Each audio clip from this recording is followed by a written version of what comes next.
Assalamualaikum warahmatullahi wabarakatuh.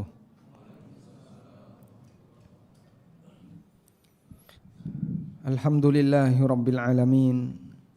Wassalatu wassalamu ala ashrafil mursalin. Nabiyyina wa maulana Muhammadin wa ala alihi wa sahbihi ajma'in.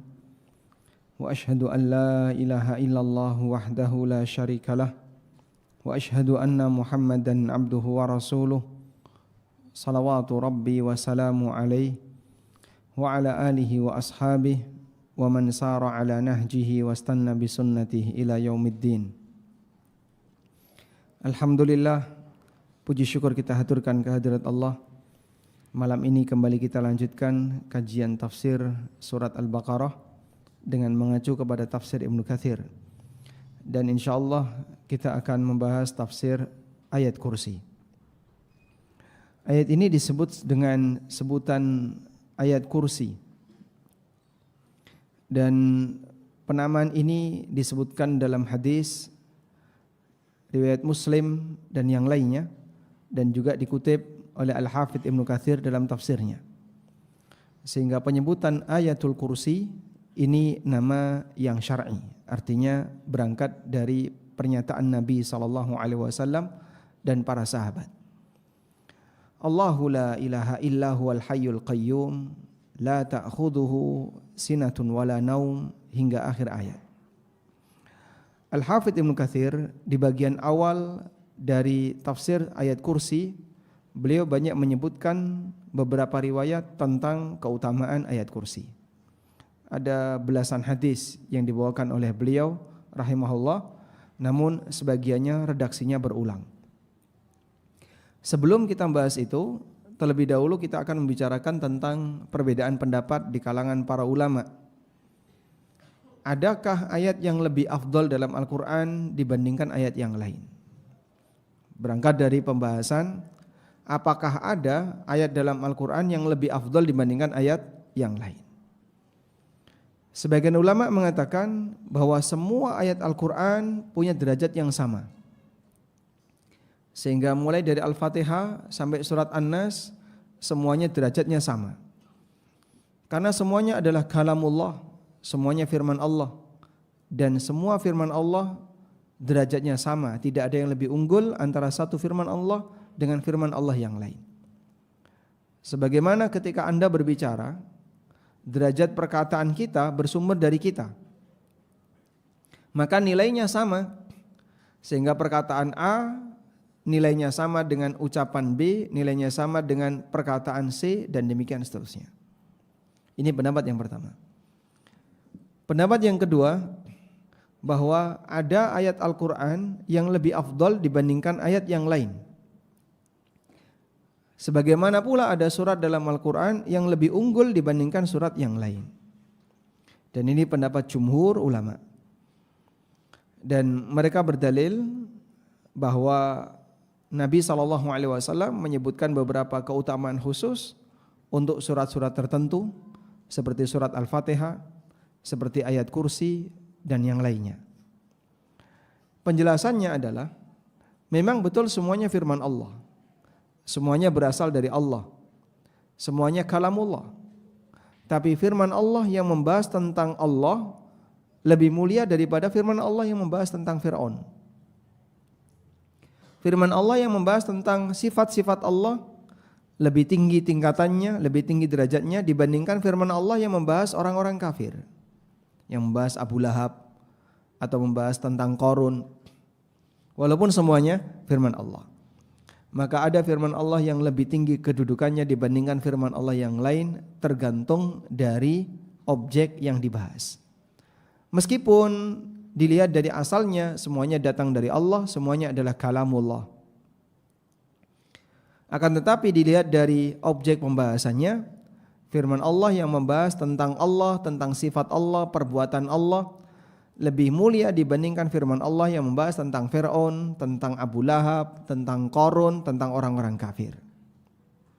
Sebagaimana manusia, dia berbicara dengan aneka kalimat, tapi tidak semua yang dia ucapkan bernilai mulia. ada kalimat yang bernilai mulia, misalnya zikir, baca Quran, atau memberi nasihat. La khaira fi katsirin min najwahum illa man amara bi sadaqatin au islahin. Tidak ada nilai baik dari apa yang mereka ucapkan kecuali orang yang melakukan amar ma'ruf nahi mungkar. Sehingga ada ucapan manusia yang tingkatannya lebih tinggi dibandingkan ucapan manusia yang lain. Umpatan, caci maki derajatnya lebih rendah dibandingkan kalimat-kalimat yang sifatnya mubah.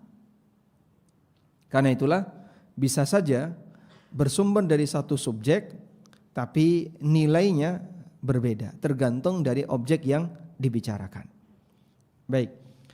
Berdasarkan hal ini, maka ayat kursi disebut sebagai ayat yang paling agung dalam Al-Quran karena firman Allah di ayat kursi berbicara tentang sifat dan perbuatan Allah Ta'ala. Dan secara umum kalau kita perhatikan ayat-ayat atau surat yang berisi atau yang mengandung keutamaan tertentu, itu isi bahasanya adalah tentang nama dan sifat Allah. Seperti surat Al-Fatihah, surat Al-Ikhlas, kemudian ayat kursi dan semacamnya.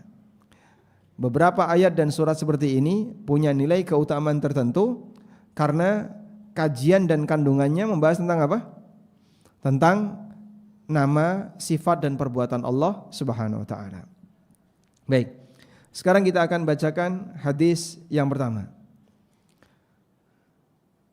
Dari Ubay bin Ka'ab, Nabi SAW pernah bertanya kepada beliau, Ayu ayatin fi kitabillahi a'zam? Ayat apa yang paling agung dalam kitabullah? Qala, Ubay kemudian menjawab, Allahu wa rasuluhu a'lam. Hanya Allah dan Rasulnya yang tahu. Faraddadaha miraran. Namun Nabi SAW terus mengulangi pertanyaan itu. Karena beliau merasa Ubay tahu jawabannya. Sehingga ketika Ubay sudah menjawab Allahu wa rasuluhu a'lam, Allah dan Rasulnya yang paling tahu, Nabi SAW tetap mengulang pertanyaannya. Ayat apa dalam Al-Quran yang paling afdal, yang paling agung? Kemudian Ubay radhiyallahu anhu menjawab, ayat Al-Kursi.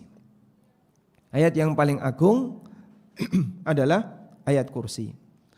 Qala, kemudian Nabi SAW memuji Ubay dengan mengatakan, liyuhanni'akal ilmu abal mundir. Agar Allah jadikan anugerah terbesar bagi hidupmu adalah ilmu. Kehormatanmu adalah ilmu. Abal mundir di sini maksudnya adalah Ubay, kunyanya Ubay bin Ka'ab, dan beliau diberi kunya Abal Mundir. Nabi SAW memberikan pujian kepada Ubay, liyuhanni'akal ilm. Kehormatan bagimu, kau punya ilmu yang Allah Subhanahu wa taala mudahkan bagimu untuk mengetahuinya. Dan juga diriwayatkan oleh Muslim dengan redaksi yang mirip namun tidak ada tambahan di bagian akhir, walladzi nafsi biyadihi inna laha lisanan wa syafatain tuqaddisul malik inda sakil arsy. Demi zat yang jiwaku ada di tangannya, sesungguhnya ayat kursi memiliki lisan dan dua lidah, memiliki lisan dan dua bibir yang mengagungkan sang raja inda sakil arsy, di penyanggah arsy. Selanjutnya, hadis yang kedua adalah hadis dari Abu Hurairah radhiyallahu anhu. Dalam hadis dari Abu Hurairah radhiyallahu anhu, beliau pernah bercerita bahwa Abu Hurairah pernah ditugasi oleh Nabi SAW bihifzi zakati Ramadan, untuk menjaga zakat Ramadan. Zakat Ramadan itu sebutan lain untuk zakat apa? Zakat fitri. Zakat fitri atau zakat fitrah sebutannya adalah zakat Ramadan. Karena tidak ada kaitannya zakat dengan bulan Ramadan selain zakat fitrah. Kata Abu Hurairah, wakalani Rasulullah sallallahu alaihi wasallam bihifzi zakati Ramadan. Rasulullah sallallahu alaihi wasallam menugaskan aku untuk menjaga zakat Ramadan. Fa'atani atin faja'ala yahthu minat ta'am fa'akhadtuhu. tiba-tiba datang seorang maling dan dia mengambil makanan diam-diam, lalu saya tangkap. Wa qultu, kemudian aku sampaikan, akan aku laporkan kamu kepada Rasulullah sallallahu alaihi wasallam. Tapi maling ini memelas dan mengatakan, inni muhtaj wa alayya iyalun wa li hajatun syadida. Aku orang yang membutuhkan. Saya punya banyak keluarga dan kebutuhan saya banyak. Akhirnya oleh Abu Hurairah dilepas. Kenapa Pak kok dilepas Pak? Ini zakat fitrah dan yang berhak mendapatkan zakat fitrah itu fakir miskin. Maka Abu Hurairah merasa maling ini berhak. Walaupun dia maling, mengambilnya dengan cara mencuri. Maka ketika dia menyampaikan alasannya, aku adalah orang yang butuh, saya punya keluarga dan saya membutuhkannya, dilepas oleh Abu Hurairah. Kemudian datang malam yang kedua dan dia mencuri lagi makanan. Ditangkap oleh Abu Hurairah radhiyallahu anhu. Lalu Abu Hurairah mengatakan, akan aku laporkan kepada Rasulullah sallallahu alaihi wasallam. Kemudian dia memelas dengan kalimat yang sama, dilepas oleh Abu Hurairah sampai yang ketiga. Sampai malam yang ketiga. Sehingga ini salah satu di antara dalil bahwa zakat fitrah itu sudah dikumpulkan sekian hari sebelum Idul Fitri. Bahkan Abu Hurairah radhiyallahu anhu diminta untuk jaga, dan selama 3 malam itu sempat ada kejadian maling yang mencuri zakat fitrah tadi. Karena itu bukan syarat bahwasanya zakat fitrah harus dikeluarkan di malam Id. Boleh dikeluarkan 3 atau 4 hari sebelum malam Id. Baik, sampai akhirnya ketika di kondisi yang ketiga atau di sesi yang ketiga, Abu Hurairah radhiyallahu anhu tidak akan melepaskannya. Tapi si maling ini mengatakan, "Da'ni u'allimuka kalimatin yanfa'uka Allahu biha." Lepaskan aku. Akan aku ajarkan kepadamu beberapa kalimat, semoga Allah memberikan manfaat bagimu dengan kalimat itu. Qultu, maka Abu Hurairah bertanya, "Wa ma hunna?" Kalimat apa yang akan kau ajarkan? Qala, kemudian si maling ini mengatakan, "Idza awaita ila firashik faqra ayatul kursi." Kalau kamu mau tidur, bacalah ayat kursi. Hatta takhtim, sampai selesai 1 ayat. Fa innaka la yazala 'alaika minallahi hafizun, maka kau akan mendapatkan penjaga dari Allah. Wala yuqarribuka syaitan, dan setan tidak akan mendekatimu hatta tusbih, sampai pagi. Fa khallaitu sabila, kemudian dilepas oleh Abu Hurairah. Abu Hurairah sudah merasa dapat ilmu baru. Akhirnya yang memberikan ilmu tadi, walaupun dia maling makanan, dilepas oleh Abu Hurairah radhiyallahu anhu. Dan hadis ini sahih riwayat Bukhari. Baik, ini kan cerita dari setan, Pak. Iya. Namun setelah itu disetujui oleh Nabi sallallahu alaihi wasallam.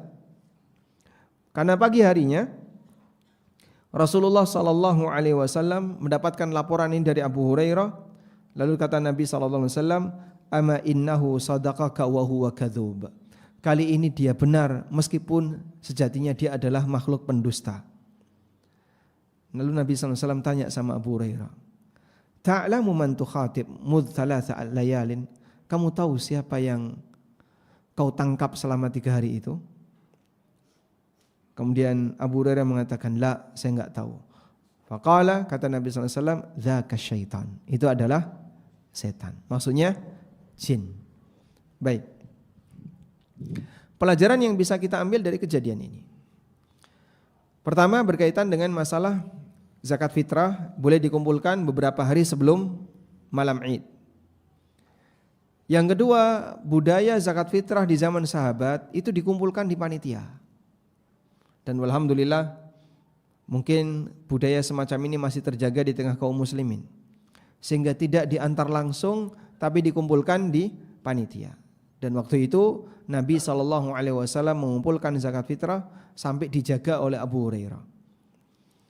Kemudian yang ketiga, hadis ini dalil bahwasanya manusia bisa melihat jin dalam rupa yang bukan aslinya. Karena pada asalnya manusia tidak bisa melihat jin. Allah menegaskan dalam Al-Quran, innahu yarakum huwa wa qabiluhu min haitsu la tarawnahum. Sesungguhnya iblis dan bala tentaranya bisa melihat kalian wahai manusia min haitsu la tarawnahum, dari tempat yang kalian tidak bisa melihat mereka. Sehingga manusia normal tidak bisa melihat setan. Manusia normal tidak bisa melihat jin. Berarti kalau ada yang ngaku lihat jin, dia manusia tidak normal. Baik anak indigo atau sengaja nyari-nyari jin atau apapun itu. Ketika dia bisa melihat sesuatu yang menakutkan, bisa melihat jin dan seterusnya, berarti dia tidak normal. Seharusnya yang lebih bangga yang mana? Yang normal atau yang tidak normal? Yang normal. Oleh karena itu sangat aneh kalau ada orang yang membanggakan bisa melihat jin, padahal sejatinya dia tidak normal. Normalnya kamu tidak bisa melihat jin, kecuali kalau jin berubah wujud jadi sesuatu yang lain. Sehingga Pak, kalau ada orang yang lihat pocong Pak, apakah itu bentuk asli jin? Ya enggak kayak gitu. Tapi jin berubah wujud jadi seperti pocong. Atau orang melihat kuntilanak misalnya. Dan yang namanya setan itu kan tergantung budaya. Ya. Makanya di Amerika tidak ada setan bentuknya pocong. Sebagaimana di Indonesia tidak ada setan bentuknya Dracula. Ya. Di Cina beda lagi bentuknya. Tidak ada genderuwo di Cina. Adanya vampir. Visualisasi tentang rupa setan itu masing-masing daerah berbeda-beda. Sehingga orang Bali punya visualisasi setan berbeda dengan orang Jawa. Orang Jawa punya visualisasi setan yang berbeda dengan orang Kalimantan. Kuyang itu ada di mana? Di Kalimantan ya? Di Jawa enggak ada Pak. Adanya tuyul. Sehingga di masing-masing tempat orang punya visualisasi jin yang beragam. Kalau di timur, kalau di mana? Di Amerika dan kanan kirinya di negara barat, visualisasinya apa?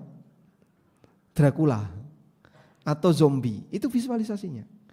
Sebab di sana kalau mati nggak dikafani Pak, tapi pakai dasi, ya, pakai jas, sehingga setannya pakai dasi. Kurang lebih tidak jauh dari kondisi orang mati, tidak jauh dari kondisi orang mati. Maka di Cina kenapa kok seperti vampir yang mungkin sering Anda tonton di film-film itu?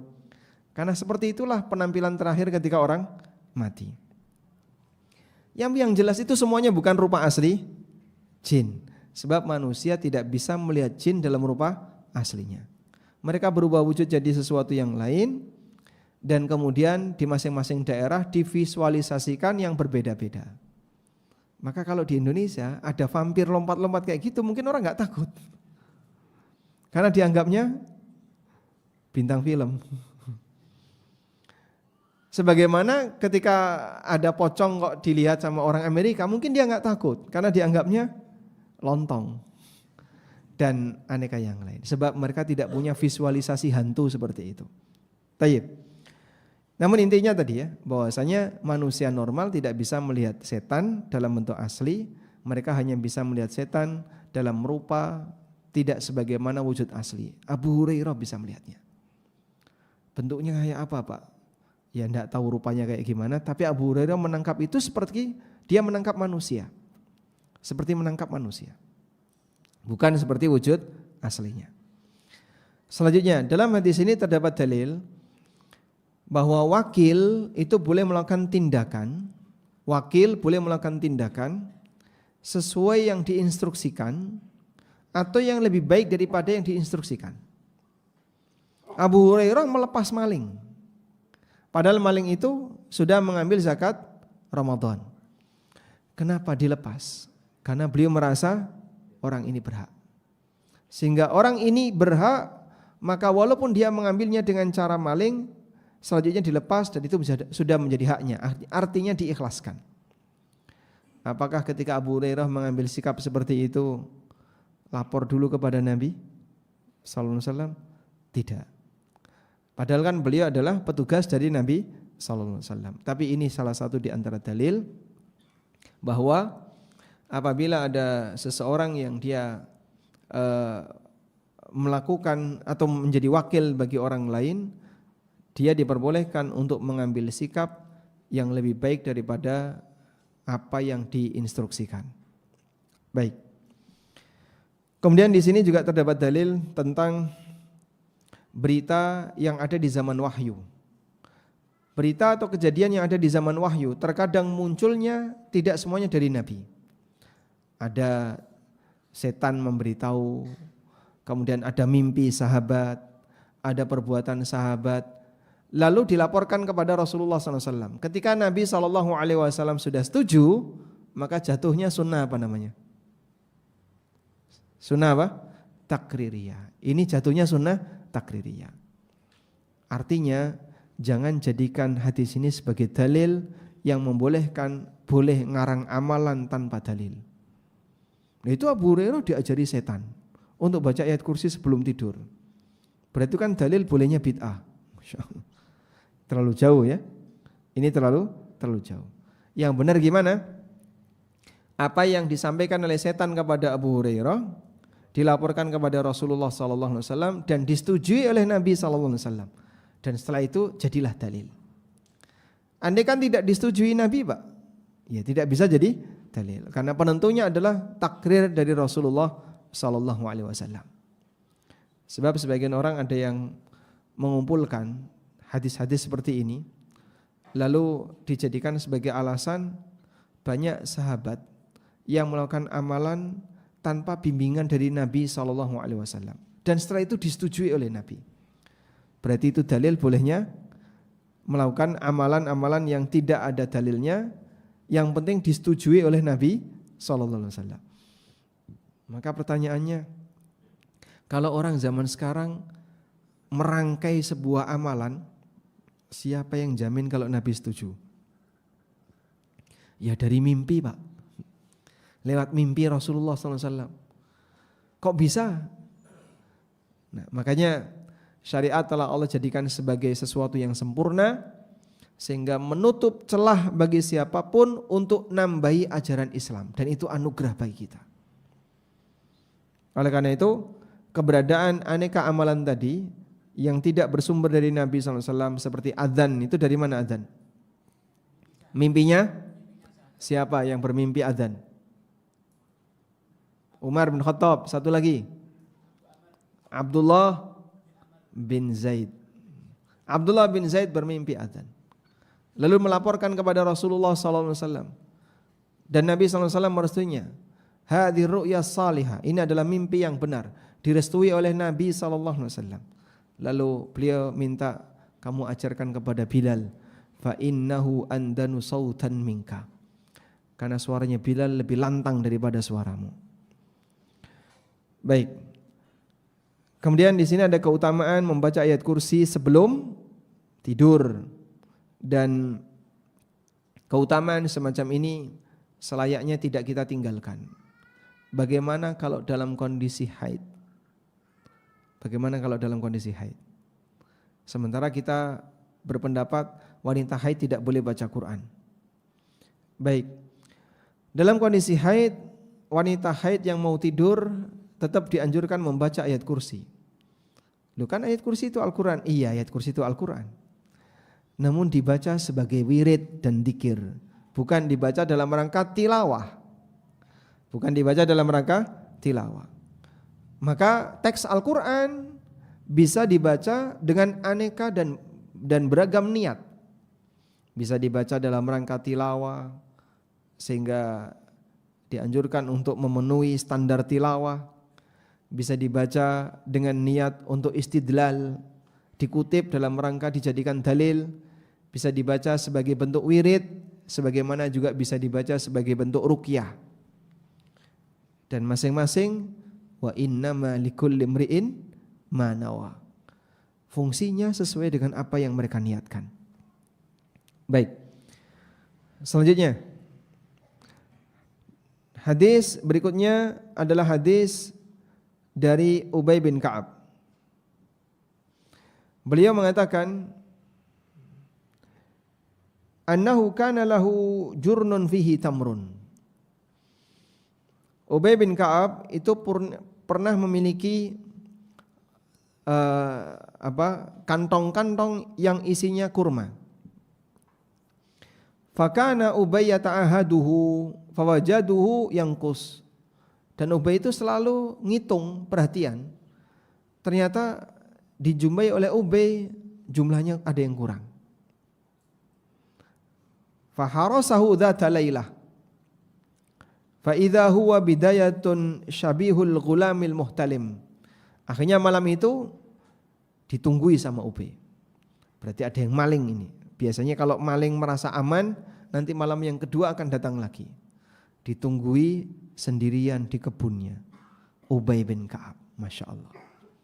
Betul, tiba-tiba datang seperti anak kecil al-muhtalim yang baru balik.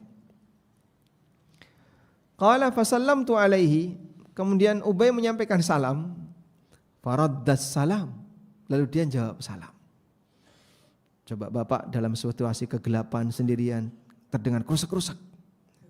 Assalamualaikum, menjawab waalaikumsalam. Kira-kira gimana Anda, Pak? Hah? Kok bisa jawab gue? Masya Allah. Fakultu, maka Ubay tanya, ma anta jinniyun am insiyun? Kamu siapa? Jin atau manusia? Qala jinni. Terus dia jawab, aku jin. Mentalnya para sahabat luar biasa. Sudah mendengar seperti itu tetap enggak takut. Sudah jelas itu jin. Siapa itu? Kucing atau bukan? Kucing. Loh, kucing kok muni kucing? Wah. Ini berarti jin. Nawilni yadak. Coba julurkan tanganmu. Fanawalani fa idza yadu kalbin wa syi'ru kalbin. Dia julurkan tangannya. Ternyata tangannya seperti tangan anjing, berbulu seperti bulu anjing. Fakultu, kemudian Ubay tanya, hakadha khalqul jin? Seperti inikah bentuk jin yang asli? Qala, laqad alimta al-jinna ma fihim asyaddu minni. Kau perlu tahu, tidak ada jin yang lebih cakep dibandingkan aku. Masya Allah. Yang cakep aja kayak gitu. Makanya sebenarnya jin itu penampilannya apa? Tidak lebih indah dibandingkan manusia. Walaupun di sini tidak disebutkan apakah betul seperti itu sifat aslinya, fisik aslinya ataukah tidak. Tapi jin ini menyebutkan bahwasanya tidak ada jin yang lebih asyaddu minni, yang lebih cakep, yang lebih ganteng, lebih gagah dibandingkan aku. Fama hamalaka ala ma sana'ta. Kemudian Ubay tanya, kenapa kau lakukan ini? Mencuri makanan yang ada di kebunnya Ubay. Qala balagani annaka rajulun tuhibbus sadaqah. Aku dapat kabar bahwasanya Anda adalah orang yang suka bersedekah. Fa ahbabna an nusiba min ta'amik, maka kami ingin untuk mendapatkan makananmu. Qala, Ubay tanya lagi. Faqala lahu famal ladzi yujiruna minkum. Baik, tapi satu syarat. Jelaskan kepada kami apa yang bisa membuat kami terlindungi dan terjaga dari gangguan kalian. Qala, lalu jin itu mengatakan, hadhil ayat ini, yaitu ayat kursi. Thumma ghada ila Nabi sallallahu alaihi wasallam. Kemudian beliau menemui Nabi sallallahu alaihi wasallam dan beliau sampaikan ini, faqala an-nabiy sallallahu alaihi wasallam sadaqal khabith. Lalu Nabi sallallahu alaihi wasallam mengatakan, orang yang tercela itu, manusia sosok yang terhina itu kali ini benar. Dan yang dimaksud adalah berita dari jin. Dan ini menunjukkan keutamaan yang dimiliki oleh Ubay bin Ka'ab, di mana beliau radhiyallahu anhu termasuk di antara orang yang memiliki sifat suka sedekah, sampai jin aja mengakui. Sampai setan mengakui. Sehingga sampai setan ingin mendapatkan makanan dari makanan yang dimiliki oleh Ubay. Pak, baik hadis Abu Hurairah maupun hadis Ubay, itu kan bahan makanan manusia. Apa mereka juga mengkonsumsi itu? zahirnya demikian. Zahirnya demikian. Sehingga apa yang mereka ambil itu adalah bahan makanannya manusia. Sehingga ngapain mereka ngambil itu? Apakah hanya sebatas untuk ngetes? Atau ingin ketemu pemiliknya? Bukan, memang mereka betul-betul mengambil makanan itu. Kemudian ditangkap oleh dua sahabat tadi yang sudah kita ceritakan. Dan Ubay termasuk di antara sahabat yang memiliki keistimewaan. Salah satu di antara sahabat yang namanya pernah disebut oleh Allah. Pernah satu ketika Nabi SAW sedang duduk bersama Ubay. Lalu Rasulullah SAW menyampaikan kepada Ubay, Inna Rabbi amarani an aqra'a alaikal Qur'an. Allah merintahkan aku untuk membacakan Al-Quran kepadamu. Satu pertanyaan dari Ubay. Tadi Nabi SAW menyampaikan, Allah perintahkan aku untuk membacakan Al-Quran kepadamu. Ubay bertanya, waqad sammani? Apakah Allah menyebut namaku? Jawab Nabi SAW, na'am. Fabaka Ubay. Ubay nangis. Begitu beliau mendengar Allah menyebut nama Ubay, Ubay nangis. Siapakah kita sampai nama kita disebut oleh Allah? Sehingga saat Ubay mengetahui bahasanya nama beliau disebut oleh Allah Subhanahu wa taala, agar Nabi SAW membacakan Al-Quran kepada Ubay, nama Ubay disebut, maka Ubay menangis. Dan dibacakanlah firman Allah, lam yakunil ladzina kafaru min ahlil kitab. Dan ini keutamaan sahabat Ubay bin Ka'ab, sampai namanya secara khusus disebut oleh Allah Subhanahu wa taala. Dan kita saja kalau namanya disebut dalam sebuah forum yang kecil kita sudah merasa bangga, bagaimana dengan makhluk yang namanya disebut oleh Al-Khaliq. Baik. Nah, kemudian dalam hadis ini terdapat dalil keutamaan ayat kursi untuk dibaca setiap pagi dan sore, sebagaimana juga dianjurkan untuk dibaca setiap hendak tidur. Selanjutnya, dalam hadis yang lain Nabi SAW juga menyebutkan tentang keutamaan ayat kursi.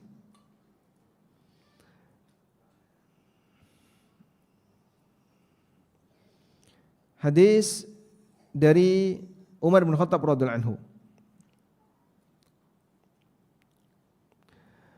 Annahu kharaja dzata yaumin ila an-nas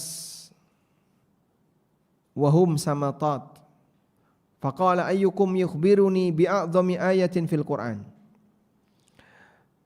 Umar bin Khattab radhiyallahu anhu pernah menemui beberapa orang, dan ketika itu mereka sedang bergerombol. Kemudian Umar bertanya, siapakah di antara kalian yang bisa menceritakan kepadaku ayat yang paling mulia, yang paling agung dalam Al-Quran? Faqala Ibnu Mas'ud, lalu Ibnu Mas'ud mengatakan, alal khabir saqattu, sami'tu Rasulullah sallallahu alaihi wasallam yaqul, a'dhamu ayatin fil Qur'an Allahu la ilaha illa huwal hayyul qayyum.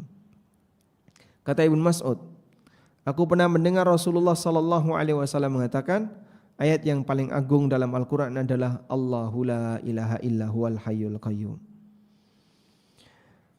Kemudian juga dalam riwayat yang lain dari Yazid ibn Sakan, bahwa Rasulullah sallallahu alaihi wasallam pernah mengatakan, Allahu la ilaha illa huwal hayyul qayyum, alif lam mim, Allahu la ilaha illa huwal hayyul qayyum. Surat Al-Baqarah ayat 255 dan surat Ali Imran ayat 1 dan 2, inna fihima ismullahil a'dham. Di situ ada nama Allah yang paling agung. Di dua ayat ini ada nama Allah yang paling agung, yaitu nama apa? Al-Hayyu Al-Qayyum. Nama Al-Hayyu dan Al-Qayyum. Selanjutnya disebutkan dalam hadis dari Abu Umamah radhiyallahu anhu, Rasulullah sallallahu alaihi wasallam bersabda, "Man qara'a dubura kulli salatin maktubatin ayatul kursi."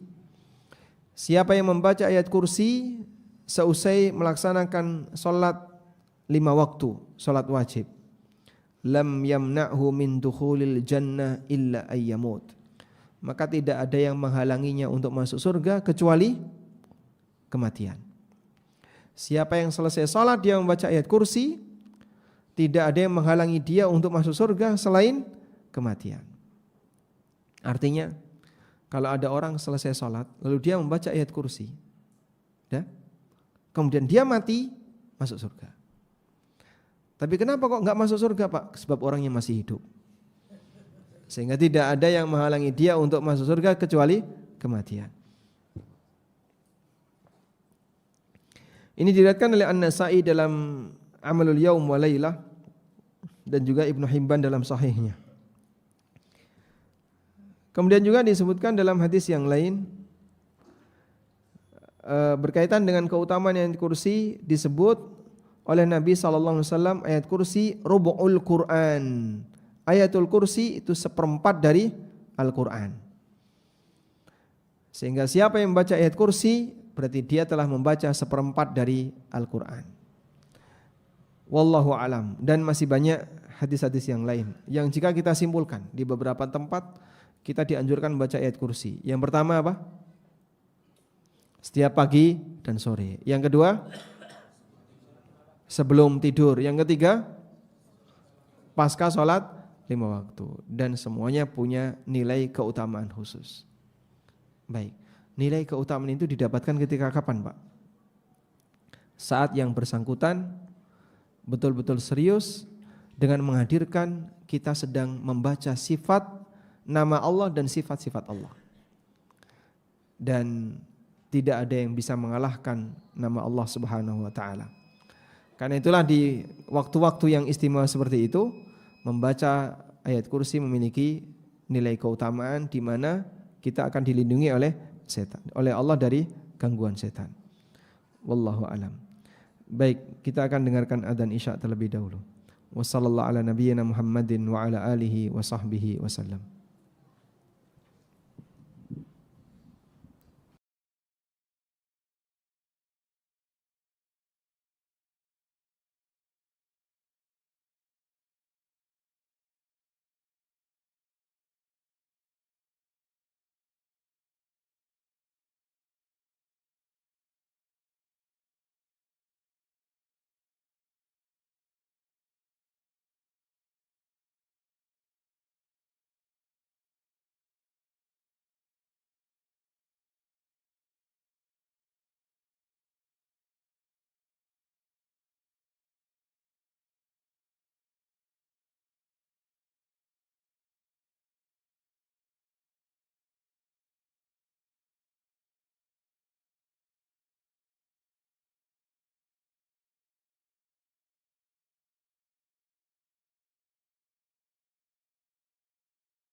Alhamdulillah wassalatu wassalamu ala Rasulillah wa ala alihi wa sahbihi wa mawalah wa asyhadu an la ilaha illallah wahdahu la syarikalah wa asyhadu anna Muhammadan abduhu wa rasuluh. Barangkali malam ini kita tidak bisa menyelesaikan semua, kita baca sebagian saja. Insyaallah kita sambung di malam berikutnya.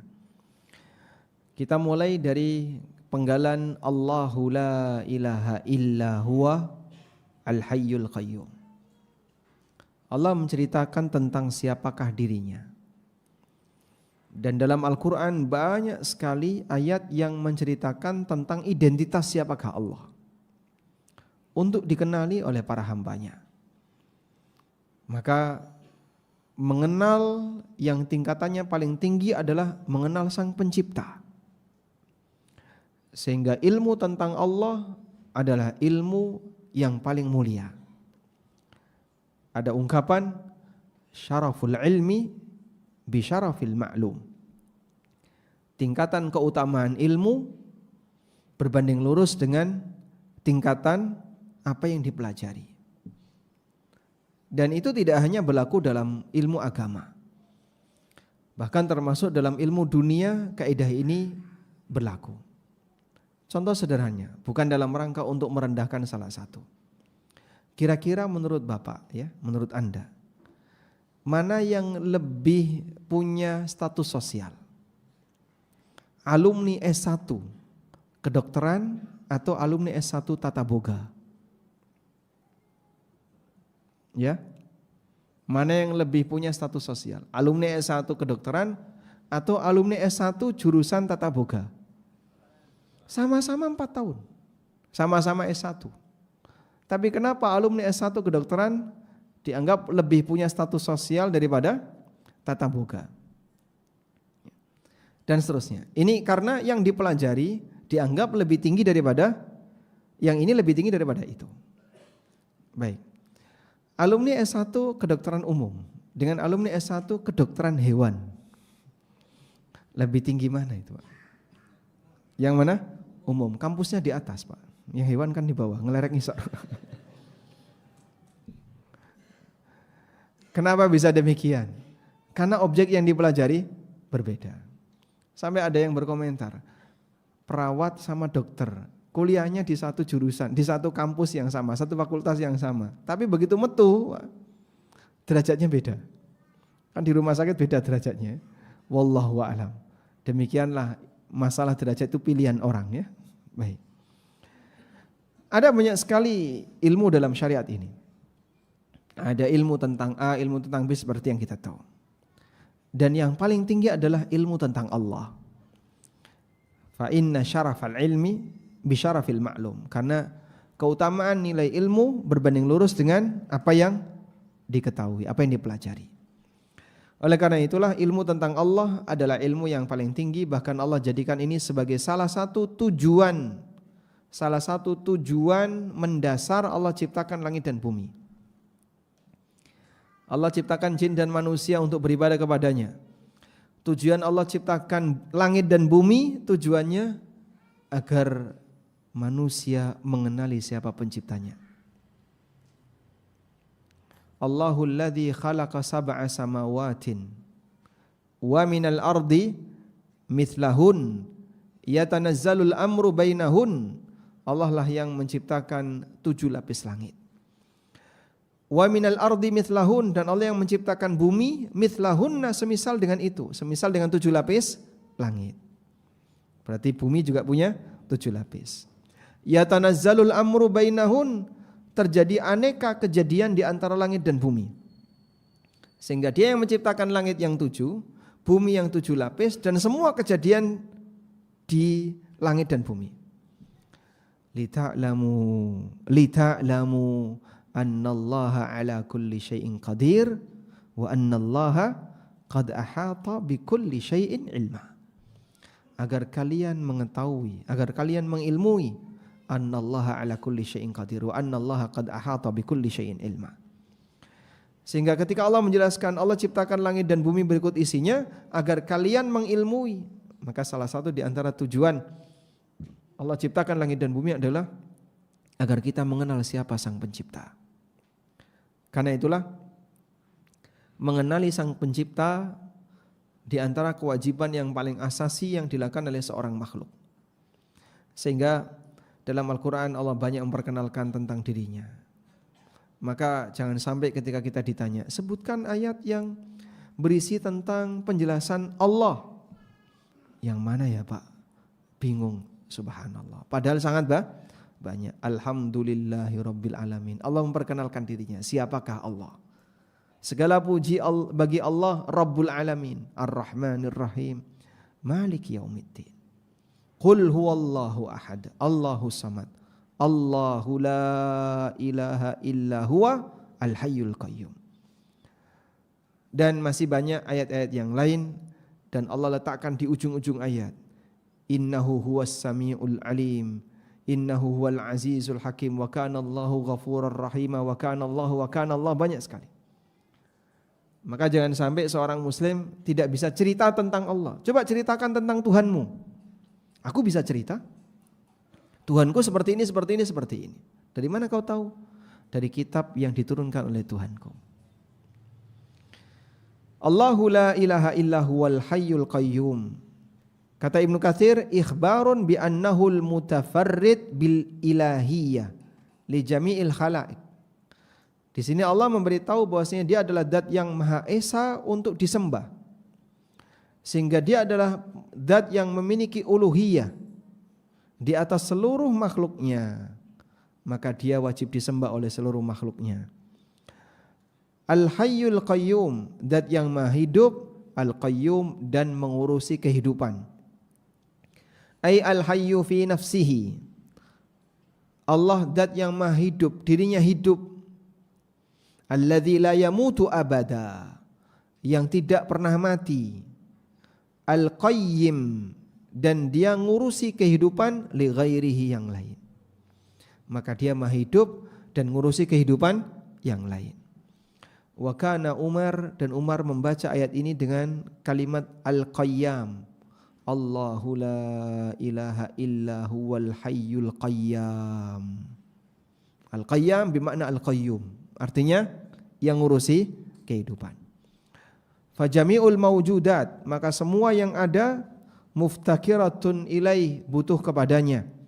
Wa huwa ghaniyun anha, sementara Allah enggak butuh semuanya. Wala qawama laha biduni amrihi, dan tidak ada kehidupan tanpa pengaturan dari Allah. Maka Allah Subhanahu wa taala yang menciptakan semuanya. Allah taala mengatakan, wa min ayatihi an taqumas samaa'u wal ardu bi amrih. Bagian dari tanda kuasa Allah, langit dan bumi ini bisa berjalan bi amrihi, dengan ketetapannya. Kalau tidak ada ketetapan Allah, mandek. Kehidupan tidak ada. Ya.